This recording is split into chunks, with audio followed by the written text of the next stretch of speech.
Xavier Clarke, it was a successful return to the territory in 2014, and planning's obviously already begun for 2015. So let's get straight into it. The draw, it's a much different draw this year, but what are your thoughts on the NEAFL draw this season? Yeah, I think it's probably a little bit more consistent. We play everyone once, which we didn't do last year, which is a great result. The consistencies in terms of restriction on players playing at AFL clubs is consistent across the board. I think it's 18 contracted players and the rest through their academy, so which works really well. It sends a really consistent message across the competition, and I'm looking forward to it. We still get the 10 home games, one in Alice Springs, which we always look forward to, 6 in Brisbane and 1 in Sydney. So it's come out really well, I think. And the list, there's some changes to the list as well. We see that Gilhouse, Vassal and Little are 3 of the big outs this season. Where do you see those gaps being filled?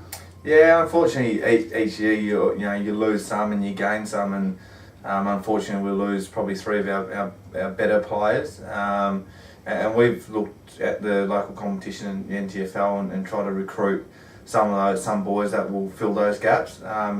Obviously you can't replace a big man like Gilhouse. He's just so hard to find. But we're pretty confident the guys like John O'Miles have had a pretty good finish at the end of last year's NEAFL season. We'll be able to step up and develop a little bit more.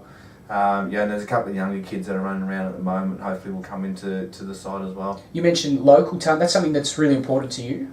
Yeah, no doubt. Last year we started a invitational training session where I think we invited 50 players to come and train, and that was just to reward the players who have been having good NTFL seasons to date, and it hasn't been done before, and we got a really good result out of that. I think we signed probably 10 players from that training session. So this year we've invited 64 players down, so it's just a good sign of the players in the local competition is actually really good players. It's a good standard at the moment.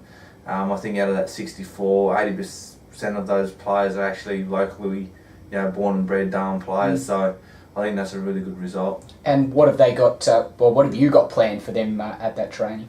It's not going to be much, mate, to be honest. We're going to, just an overview of the footy club, what's expected, our travel commitments, our schedule in terms of our games and things like that, and training requirements as well.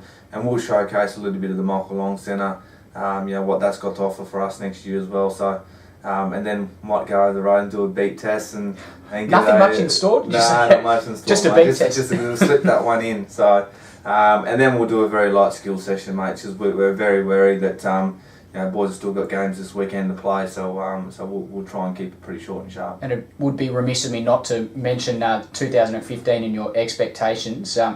1 step further, 2 steps further, premiership maybe in 2015, is that the goal? Yeah, we're not hiding the fact that we're going for the flag. We strongly believe if we can get our list together again, replacing the guys who are left, and really building the areas that we need to build in. Our KPIs for the season 2014 were really good.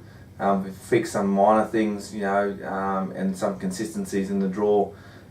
There's no doubt that we're not going to, the fact that we want to go for a premiership next year, and that's the message across the board, from our general manager Jared Eilert to our new recruits who come on board for 2015. That's what we're going to be here for. Well, good luck with that, Xavier Clarke, and thanks very much for joining me in the commentary box. Thanks, DK.